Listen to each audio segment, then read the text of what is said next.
आपकी गलतफहमी है कि बहादुरगंज हमारा क्षेत्र नहीं है। यही तो भ्रम पैदा कर रहा है हमारे से, जिनको नुकसान का लग रहा है वो भ्रम पैदा कर रहे हैं कि मैं बाहरी हूँ। मैं किशनगंज जिला का पैदाइश हूँ, जन्म हमारा है। और मैं बता दूं कि किशनगंज जिला का मैं जिला अध्यक्ष रहा हूँ पार्टी का। आप इस इलाके के पूरब साइड में चले जाइए तो एमजीएम मेडिकल कॉलेज और हॉस्पिटल है। तो मेरी इच्छा है कि पश्चिम साइड में भी एक ऐसा अस्पताल और हॉस्पिटल खोला जाए जिससे इस इलाके लोग, जो हमारे बीमार और मजबूर लोग हैं, उसका लाभ उठा सकें। कितने लोग हैं और किशनगंज जिला में किस चीज़ की आवश्यकता है और कैसे लोगों को लाभ मिलना चाहिए, ये तो मुझको खुद व्यक्तिगत जब अनुभव है तो फिर मैं उसी अनुभव का इस्तेमाल अपने जनताओं के बीच में करूंगा अगर मुझको जनता मौका दे। बहुत ऐसे लोग हैं जो विधायक और सांसद बनते हैं माल बटोरने के लिए, बिल्डिंग बनाने के लिए, घर बनाने के लिए, दौलत बनाने के लिए, लेकिन मैं सेवा करता हूं ईमानदारी से और भविष्य में भी सेवा करूंगा।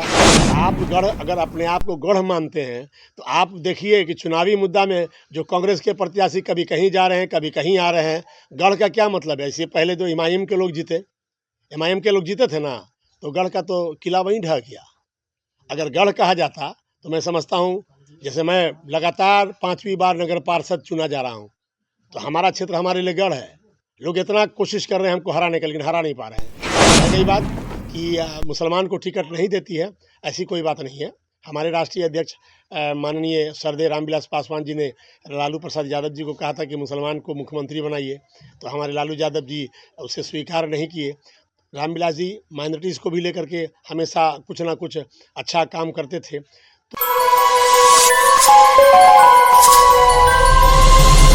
कि एनडीए का मतलब 5 दलों का घटक दल है ना, और 5 दलों का मिलन होकर के उसके बीच एक प्रत्याशी को चुनाव लड़ना है। और वो सौभाग्य मुझे प्राप्त हुआ, एलजेपी को प्राप्त हुआ, और हमारा जो चुनाव चिन्ह है हेलीकॉप्टर छाप है। तो आज जो हम चुनावी मैदान में हैं तो सिर्फ एलजेपी और लोक जनशक्ति पार्टी रामविलास के अकेला मतलब प्रत्याशी हम नहीं है। हमारे साथ, हमारे पार्टी के साथ 4 और दल है जो शामिल होकर के चुनाव लड़ रही है, जिसमें भारतीय जनता पार्टी है, जनता दल यूनाइटेड है, हम पार्टी है और कुशवाहा जी की पार्टी है। तो कहीं ना कहीं सभी दलों का जो मिलन है, इस मिलन से हमें बहुत मजबूती मिल रही है और सभी दल के कार्यकर्ता पूरी ईमानदारी और निष्ठा से लगे हुए हैं कि किसी तरह से इस बार जो है ये यहाँ एनडीए का परचम लहराया जाए। और रह गई बात कि मुसलमान को टिकट नहीं देती है, ऐसी कोई बात नहीं है। हमारे राष्ट्रीय अध्यक्ष माननीय सरदेव रामविलास पासवान जी ने लालू प्रसाद यादव जी को कहा था कि मुसलमान को मुख्यमंत्री बनाइए, तो हमारे लालू यादव जी उसे स्वीकार नहीं किए। रामविलास जी माइनॉरिटीज़ को भी लेकर के हमेशा कुछ ना कुछ अच्छा काम करते थे। तो माइनॉरिटीज़ का कहीं ना कहीं दलों में जगह है। आपको जनता दल यूनाइटेड भी टिकट दी है, तो लेकिन यह है कि भाजपा और लोजपा के गठबंधन में मैं एकमात्र अल्पसंख्यक मुसलमान उम्मीदवार हूं। ये सौभाग्य मुझे प्राप्त हुआ और सारे लोगों ने एकमत होकर के मुझको प्रत्याशी बना करके आपके विधानसभा क्षेत्र में भेजा है। सर, आप जिस पार्टी से हैं और अभी आपने जिक्र किया कि रामविलास पासवान ने मुसलमानों को मुख्यमंत्री बनाने की बात कही, उसके बावजूद आज उनके बेटे चिराग पासवान जो है एक ऐसे दल के साथ गठबंधन किए हुए हैं जो हमेशा से मुस्लिम विरोधी रहा है, जिसको देखा गया है। क्या कहेंगे ऐसे? राजनीति में सिर्फ भाषा की पकड़ होती है, भाषा लोग इस्तेमाल करते हैं। ज़मीनी स्तर पर इस तरह का कोई मामला तो नहीं है। मैं आप ही से एक प्रश्न करता हूं कि भारतीय जनता पार्टी के यशस्वी नेता, भारत के प्रधानमंत्री नरेंद्र मोदी जी ने एक नारा दिया है, वो नारा है सबका साथ और सबका विकास। मैं आपसे पूछना चाहता हूं कि भारत सरकार का जो योजना है, कहाँ हिंदुओं के लिए अलग है या मुसलमानों के लिए अलग है? सबको योजना का लाभ मिलता है। एक चीज और कहा गया है, सबका विश्वास। सबका विश्वास भी हमारे नीतीश जी, हमारे नीति विश्वास, सबका साथ, सबका विकास और सबका विश्वास है ना, और न्याय के साथ विकास, ये हमारे प्रधानमंत्री और हमारे मुख्यमंत्री नीतीश जी का नारा है। तो हम इसको देख रहे हैं कि मेरा व्यक्तिगत अनुभव है कि भाषा में लोग मंची चुनावी मंच में जो भी बोलते हैं, लेकिन सरजमीन पर सबका हक मिलता है और सबको उसका लाभ मिलता है। बहादुरगंज क्षेत्र वो आपका क्षेत्र नहीं है, वो आप दूसरे क्षेत्र से आकर बहादुरगंज में चुनाव लड़ रहे हैं। ऐसे में आपको कौन सी मुश्किलों का सामना करना पड़ रहा है? आपकी गलतफहमी है कि बहादुरगंज हमारा क्षेत्र नहीं है। यही तो भ्रम पैदा कर रहा है हमारे से, जिनको नुकसान का लग रहा है वो भ्रम पैदा कर रहे हैं कि मैं बाहरी हूँ। मैं किशनगंज जिला का पैदाइश हूँ, जन्म हमारा है। और मैं बता दूं कि किशनगंज जिला का मैं जिला अध्यक्ष रहा हूँ पार्टी का, और ये जितना भी इलाका है 7 प्रखंड का हमारे कर्म क्षेत्र में आता है। और कहीं ना कहीं हमारे कार्यकर्ता, हमारे पार्टी के लोग इस क्षेत्र में हैं। बहादुरगंज, ठाकुरगंज, किशनगंज, पोठिया, दिघल बैंक या टेढ़ागाछ हमारे लिए अनजान नहीं है। सारे लोग मुझे जान रहे हैं और मैं भी जान रहा हूँ। ये और बात है कि लोग भ्रम पैदा करने के लिए, लोग जहन को भटकाने के लिए लोग इस तरह की बात कर रहे हैं कि किशनगंज और बहादुरगंज। क्या बहादुरगंज और किशनगंज अलग है? क्या किशनगंज जिला से बाहर है? मैं आपसे पूछना चाहता हूँ। ये तो भ्रम पैदा करके सिर्फ मन भटकाने की बात है, ऐसी कोई बात नहीं है। ये मेरा कर्म क्षेत्र है और इसी कर्म की वजह से हमारी जो घटक दल की पार्टियां हैं मुझको प्रत्याशी बनाया है। सारे तरफ से बड़ा जांच विचार करके हमको प्रत्याशी बनाया गया है। लोग मान रहे हैं जो भ्रम पैदा कर रहे हैं, लेकिन मैं तो कहता हूँ ये मेरी धरती है, मेरा कर्म क्षेत्र है, मेरा सेवा क्षेत्र है। और आप चले जाइए कहीं ना कहीं, आप हमारे सैकड़ों ऐसे लोग मिलेंगे जो मुझसे जुड़े हैं, मैं उनसे जुड़ा हूँ। तो यहाँ अलग की कोई बात कहाँ है? ये तो सिर्फ लोगों को भटकाने के लिए एक मुद्दा बना करके लोग बना दिए। कुछ लोग चुनावी मैदान में अपना टिकट का इच्छा रख रहे थे, जब उनको टिकट नहीं मिला तो इस तरह की भ्रमात्मक बात करने लगे। आपके मिसाल है, अब हमारे जो बताएंगे बहुत ऐसे लोग हैं, हमारे प्रधानमंत्री कहीं के आकर बनारस से प्रधानमंत्री बनने चुनाव जीत रहे हैं, है ना। आप याद कीजिए, इसी सरजमीन पर बाहर से लोग आकर के लोक सभा का चुनाव जीत करके लोग पार्लियामेंट में जा रहे हैं। तो ये फंडामेंटल राइट है। इस तरह की बात सिर्फ भ्रम पैदा करने के लिए, लोगों को भटकाने के लिए, इससे बचना चाहिए। सर देखा जाए तो कांग्रेस, लोग कहते हैं कि ये बहादुरगंज विधानसभा कांग्रेस की गढ़ है, तो ऐसे में आपके सामने कितना चुनौतीपूर्ण है? भाई, आप गढ़, अगर अपने आप को गढ़ मानते हैं तो आप देखिए कि चुनावी मुद्दा में जो कांग्रेस के प्रत्याशी कभी कहीं जा रहे हैं, कभी कहीं आ रहे हैं। गढ़ का क्या मतलब है? इससे पहले तो एमआईएम के लोग जीते, एमआईएम के लोग जीते थे ना, तो गढ़ का तो किला वहीं ढह गया। अगर गढ़ कहा जाता तो मैं समझता हूँ, जैसे मैं लगातार 5वीं बार नगर पार्षद चुना जा रहा हूँ, तो हमारा क्षेत्र हमारे लिए गढ़ है। लोग इतना कोशिश कर रहे हैं हमको हराने का, लेकिन हरा नहीं पा रहे हैं।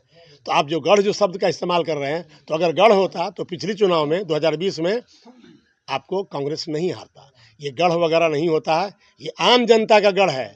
जनता जिसको चुन लेगी, जनता जिसको मन बना करके अपना मत दे देगी, अपना अधिकार दे देगी, वही गढ़, वही किला मजबूत होता है, नहीं तो सब गढ़ ढह जाता है। मैनिफेस्टो क्या सर आप?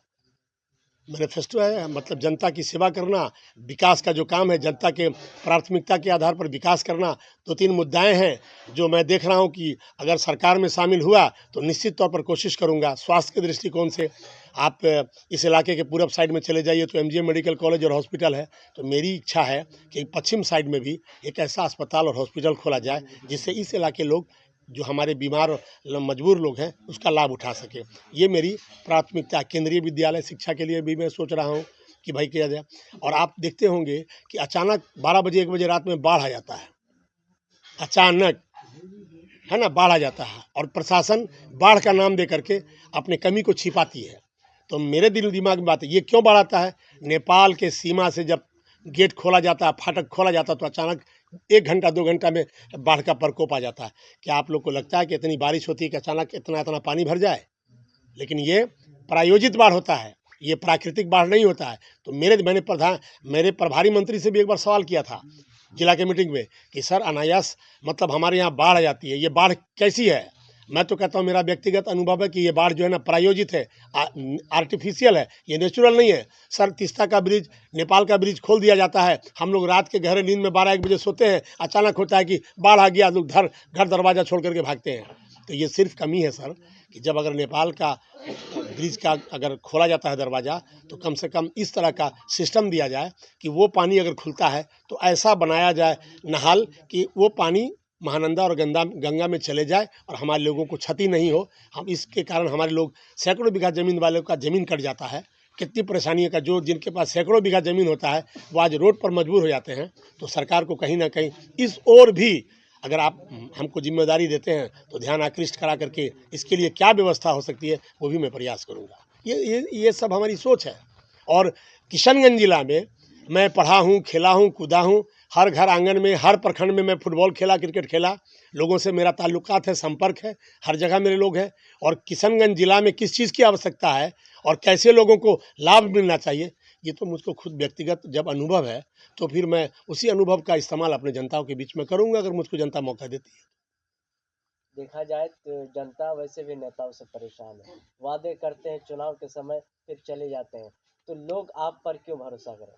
अब इसकी बात तो मैं एक छोटा सा मिसाल दूंगा कि मैं छोटा कार्य करता हूँ, लगातार 5 बार से मुझको पार्षद अगर चुन रही है तो कहीं ना कहीं कुछ तो क्षमता, कुछ तो सलाहियत, कुछ तो खिदमत कर रहे हैं। तो जब तक आप एक मौका नहीं दीजिएगा तब तक आप हमारा तो आकलन कर नहीं सकते हैं। जनता क्या कर रही है, बहुत ऐसे लोग हैं जो विधायक और सांसद बनते हैं माल बटोरने के लिए, बिल्डिंग बनाने के लिए, घर बनाने के लिए, दौलत बनाने के लिए, लेकिन मैं सेवा करता हूं ईमानदारी से और भविष्य में भी सेवा करूंगा। पैसा कमाना मेरा कोई मकसद नहीं है। हमारे लोगों को योजनाओं का लाभ मिल जाए, हमारे लोगों के चेहरे पर मुस्कान आ जाए, जन समस्याओं का समाधान हो जाए, बस यही मेरी इच्छा है। मैं नेतृत्व देना चाह रहा हूं, मैं एमएलए एमपी बनना नहीं चाह रहा हूं। अगर जनता यहाँ चुनती है तो मैं इस इलाका का नेतृत्व दूंगा, बस यही मेरी इच्छा है। सर देखा जाए तो बहादुरगंज में आप लगातार जब से आपको टिकट मिला तब बहादुरगंज घूम रहे हैं, ऐसे में यहाँ कौन से ऐसे प्रमुख समस्याएं जो आपको दिख रही है? समस्या तो बहुत है भाई।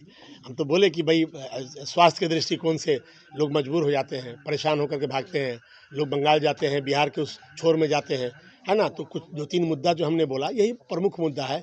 और बाकी जब हम भी एक देख रहे हैं, प्रमुख मुद्दा में एक है कि जो हमारा 2 प्रखंड है, टेढ़ागाछ और बहादुरगंज और किशनगंज का जो कनेक्टिविटी है उसकी जो हालात है बहुत दयनीय है। तो कुछ चीज़ें हैं और ये उस वक्त समाधान होगा। ये आपके माध्यम से मैं कहना चाह रहा हूँ कि आपको सरकार से जुड़नी पड़ेगी। जिसकी सरकार बनेगी उसमें आपके अपने नेता को भेजना पड़ेगा।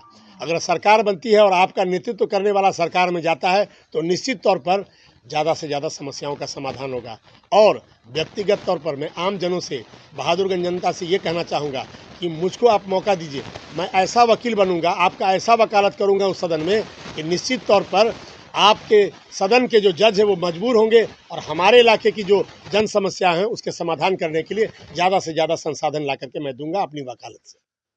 एक आखिरी सवाल कि सर अगर आप जीतते हैं तो पहले 100 दिन में बहादुरगंज की जनता के लिए आप क्या करेंगे? आपसी सौहार्द, प्रेम भाव बना रहे, बस मैं प्रयास करूंगा कि गंगा जमुनी तहजीब जो लोग मुंह से बोलते हैं इसको बरकरार रखने का प्रयास करूंगा, मनभेद को मिटाऊंगा और योजनाओं और जो समस्याएं हैं, जो काम है उसका लाभ तो निश्चित तौर पर मैं अक्षरशः जो हमें दायित्व दी जाएगी उसको निभाऊंगा।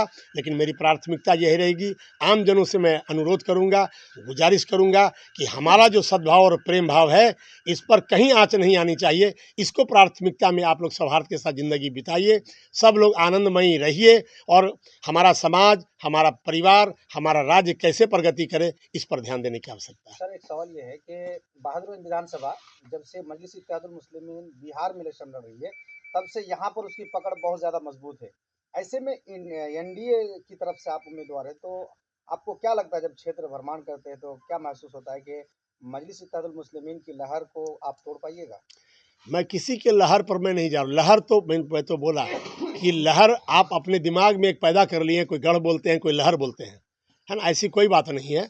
हर आदमी अपना अपना कोशिश करता है और हर पार्टी का अपना अपना लहर है। आज के दिन मैं बता रहा हूँ कि मैं एनडीए का प्रत्याशी हूँ और मैं देख रहा हूँ कि एनडीए के लोगों के बीच में एक ऐसी लहर है कि उस लहर में और उस धारा में सब बह जाएंगे और सारे लोग जो है ना धराशायी होंगे और एनडीए का परचम यहाँ लहराएगा। बहुत बहुत धन्यवाद। Thank you.